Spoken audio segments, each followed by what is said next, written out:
depois de acompanhar o evento da Xiaomi in loco, antes da abertura oficial da MWC 19, estamos aqui com o Xiaomi Mi 9.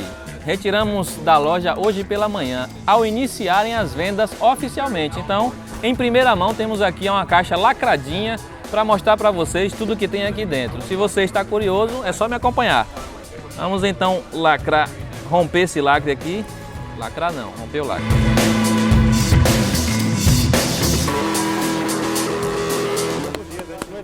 Versão global com 6 GB de RAM, 64 para armazenamento.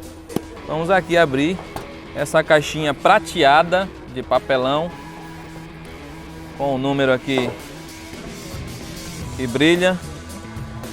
Vamos ver o que tem aqui. O de sempre, né? Uma capinha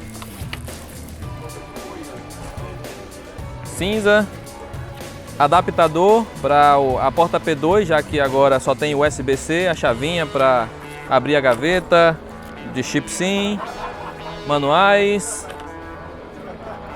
Opa, o Mi 9 que vamos deixar aqui um pouquinho de lado para conferir. Aqui embaixo nós temos mais o adaptador de tomada e o cabo USB para USB-C. Deixa eu só pegar aqui esse adaptador. Tá bem apertadinho aqui, hein? Pronto. 5 volts a 2,5 amperes ou 9 volts a 2 amperes ou ainda 12 volts a 1,5 amperes. Vamos voltar então para o que interessa, que é o Mi 9 aqui. Lembrando a vocês que nós já fizemos o hands-on direto lá do evento de anúncio da versão global, ao lado do Mi Mix na versão 5G, que foi a palavra de ordem aqui na MWC 19. E vamos aqui ligar agora o novo top de linha da chinesa Xiaomi, que está desafiando e colocando pressão nas rivais.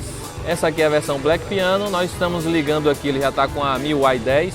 Deixa eu abrir o sistema. Enquanto esperamos ele iniciar aqui, vale recordar que a Xiaomi destacou 3 aspectos principais do Mi 9. São eles: o leitor de impressões digitais na tela, que está sendo uma tendência aí, o Galaxy S10 tem. Além disso, nós temos também o Snapdragon 855, né, o processador mais atual e mais potente do mercado atualmente. Tanto é que os primeiros benchmarks feitos com o Mi 9 demonstraram que ele consegue uma pontuação no AnTuTu maior até mesmo do que o iPhone XS, então quase 400 mil pontos para quem gosta aí de conferir esses resultados do ranking do AnTuTu. E finalmente nós temos aqui a câmera tripla, né, com alguns recursos interessantes, já que você tem a possibilidade de capturar muito mais da cena.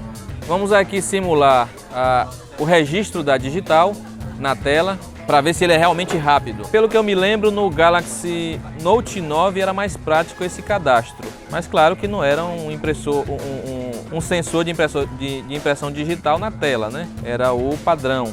Vamos ver aqui agora como ele responde. Opa, rapidinho aí. Desliguei, toquei na tela, abriu. Desliguei, toquei na tela, abriu. Desliguei, toquei na tela, abriu. Bloqueou, tocou. Não é tão rápido como um sensor de impressão digital no padrão antigo, mas ainda assim é bem eficiente. Não demora muito, né? Então você não vai sentir aí no dia a dia, no uso geral, grande dificuldade em desbloquear o aparelho. É claro que nós vamos fazer vários testes com ele e a análise completa vai estar disponível muito em breve aí no nosso canal, no YouTube. E devemos ter alguns comparativos prévios de câmera já direto daqui da MWC 19, com alguns concorrentes diretos do Mi 9, entre eles o Galaxy S10. Fique ligado que muito em breve nós vamos publicar todo o conteúdo sobre ele, teste de desempenho, teste de bateria, vamos ter a live de bateria para você acompanhar em tempo real e saber quanto tempo ele aguenta, né, de uso, se passa realmente um dia inteiro.